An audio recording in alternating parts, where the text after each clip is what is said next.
Hi, this is Steve Walton from Tropic Heating and PatioHeat.com. Today we're going to take a look at this residential application.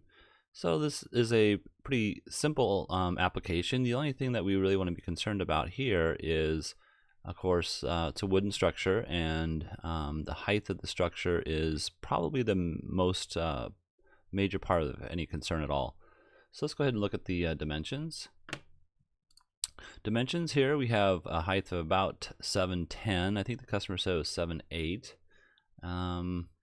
The depth of the patio area from the wall here to this outside or inside edge of the post is 6'2", and then the height of the beam over here I have at 7'5". So that'll should give us the proper slope up here. Other than that, right now, I think that's all we need. I have this post height about 6'11". All right, let's go ahead and turn that off right now.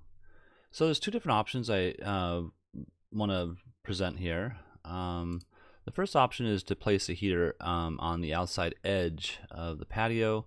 However, you can see that the heater kind of hangs down a little bit lower than I would like.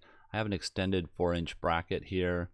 And the reason I like the placement of this particular heater is because the ray has a nice penetration of the seating area here. So that's the purpose of that. However, I do conclude that this is probably a little intrusive as far as the visual aspect of it. You know, if you're looking from inside the home, you know, you're not going to see the ray because it's an infrared, so the human eye is not visible. It's not visible to the human eye, but you know, if you're looking outside, you'd see that heater pretty prominently. So I would prefer not to see the heater, but the heater's ray is probably the best as far as the seating position here is concerned.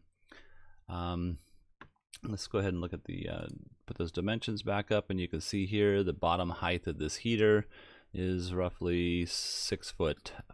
It's kind of low, but it is a 4,000 watt SlimLine unit, and you could dim it with a dimming system, or you could even just use a 3,000 watt unit. But the reason why I have this here with the drop down brackets is because of the clearances above the heater. You need 6 inches from the top edge of the heater all the way around, 6 inches from the outside edges. And you can see I meet that with these extended brackets. All right, let me just go ahead and turn that off. I'm going to show you a different option, which would probably be a little bit more pleasing to the eye, let's say. And let's turn this off. I'm going to turn the dimensions off for a minute too. So now placing the heater up here, and you can see that I'm going with the slope as far as the brackets are concerned. The angle is the same as the slope here on the ceiling, so I think this might be a little bit better. You can see the footprint of heat though isn't penetrating back here enough that I would really like it. You could put a slight 1, 2, 4 degree angle so that you're pointed more towards this back side here. I think that would be okay without compromising the clearances. But let's go ahead and look at the clearance above. You can see that I'm meeting all those clearances. You got the 6 inches, and you know, you can see that everything else looks fine. The coverage over here is looking good. And let me close this. Sorry about that. The noise outside. In any case, the other thing I wanted to mention is the brackets on the SlimLine. Let me just pull this out here. The brackets on the SlimLine. So there's a channel right here that you can slide the mounting piece on that would match up with the wall bracket, and that allow you to kind of align the bracket with the beams here a little bit better. There is a limitation as far as how far you can bring it to the left or right, so you might have to adjust for that.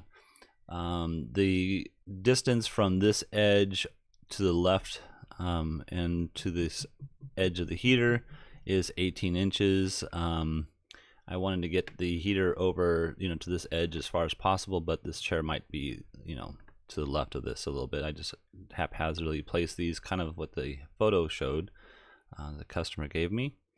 Let's go back in here and just kind of look, so if we're, turn off the ray, here you can see the heater is a little bit more up into the,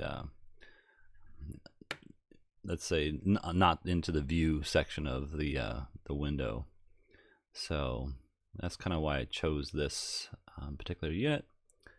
But yeah, so the brackets, we talked about that, and yeah, I think this would probably be the best option for this customer. Let's go ahead and look at the dimensions. I think I have this one here. So you can see, yeah, this is 6 foot 10 inches off the ground, 18 inches off the corner. And I think that's about it. All right, well, thank you very much for watching. If you're looking for some assistance with your outdoor heating application and you'd like to get our input, please send us an email at support@patioheat.com. We appreciate it. Thank you, and a thumbs up would be great if this has helped you. Have a great day.